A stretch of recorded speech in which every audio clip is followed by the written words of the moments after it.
Hello everybody, Russian Batman, back with another video.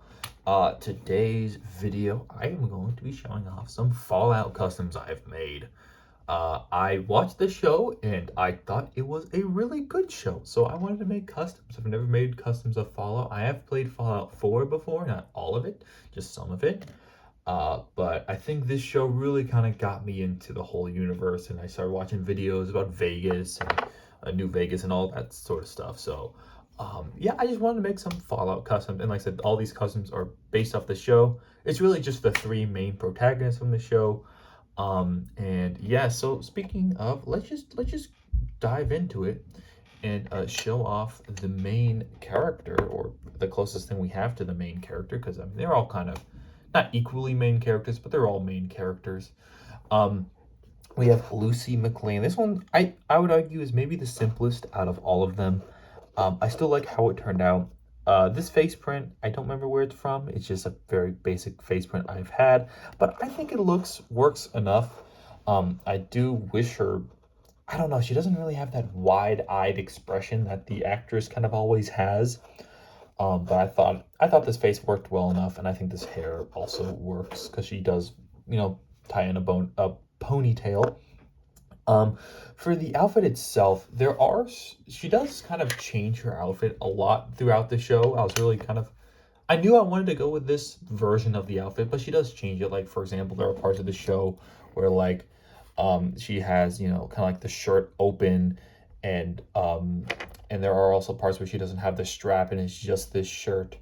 And there's also parts where she has like the big backpack, which I debated putting the backpack on her so I didn't have to paint her back. I did actually paint her back because I wanted the 33 on there. However, it is kind of covered up by this strap right here. But I wanted to do this version because I just really like this shoulder strap she has going on. Like I said, I don't remember exactly why she like I said, I'm rewatching the show again.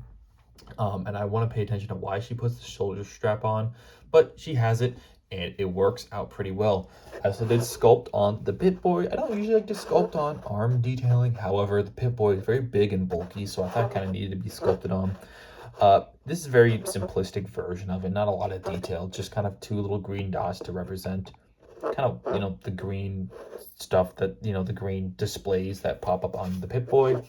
I did also paint on her little not shoulder pads, her elbow pads as well, which I believe she has two shoulder pad, not shoulder, I keep on messing, no, elbow pads in the show.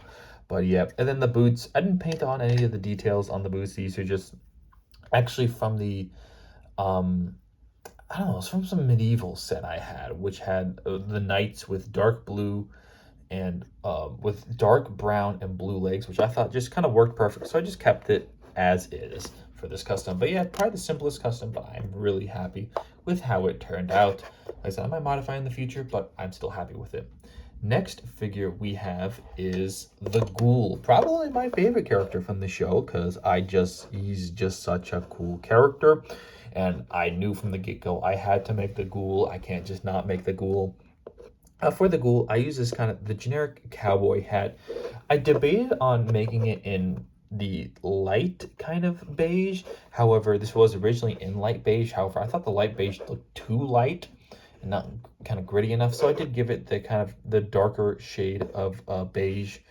And I still think it works. It does look kind of similar to his skin tone, but I still don't think it blends into his skin tone, which is nice. But yeah, this face was an existing headpiece because, sorry, I was about to sneeze.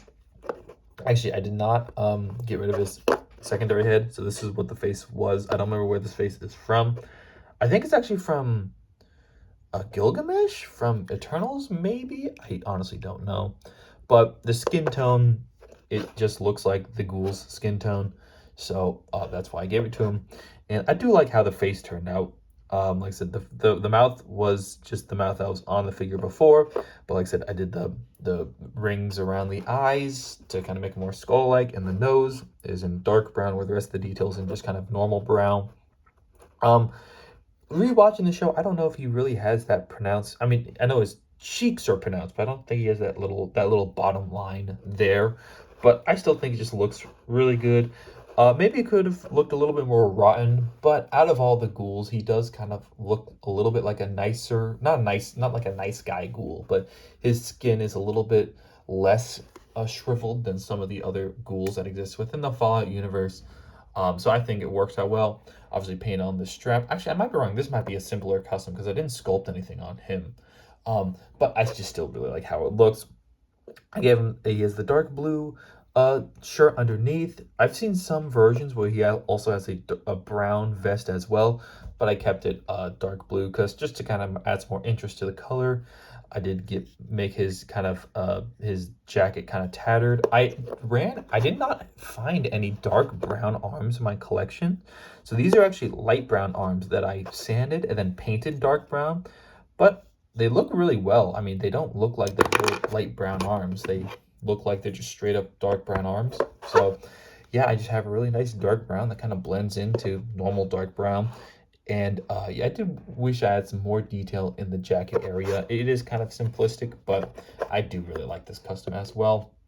I keep on saying that for all. I'm like, oh, I really like this custom. I should stop saying that because it's just kind of a given at this point that I'm just gonna like my own customs. All right, where did I put this last figure? Oh, here it is. Last but certainly not least, we have the mighty Maximus. For his outfit, I decided to give him his power armor jumpsuit. It's a suit he wears before he gets in his power armor. I just thought it was the one that had the most visual interest because I like this kind of dark red he has going out through.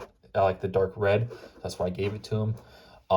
And because he does have his squire outfit, which is all gray, but I didn't think that'd be super interesting just to have a dude in gray. So I gave him his power armor kind of outfit. I painted the back, but not super detailed. I just kind of did a basic kind of swap with the front. But I do really like how this front design turned out. Did also paint on some detail on his arms. This face was from a Harry Potter set. I think it works pretty well. I do wish, I don't know, I'm not super great with painting faces. I do wish I was able to, if I could paint it, if I could change it, I would want his expression to be a little bit more deadpanned because he has a deadpanned expression all the time, which looks really nice. But I couldn't really figure out a way to replicate it. I did also want to paint on he does have very pronounced jowls. I wanted to paint that on, but I couldn't really find a way to make that look not goofy. But yeah, that is it for Maximus. Actually, it's not it for Maximus.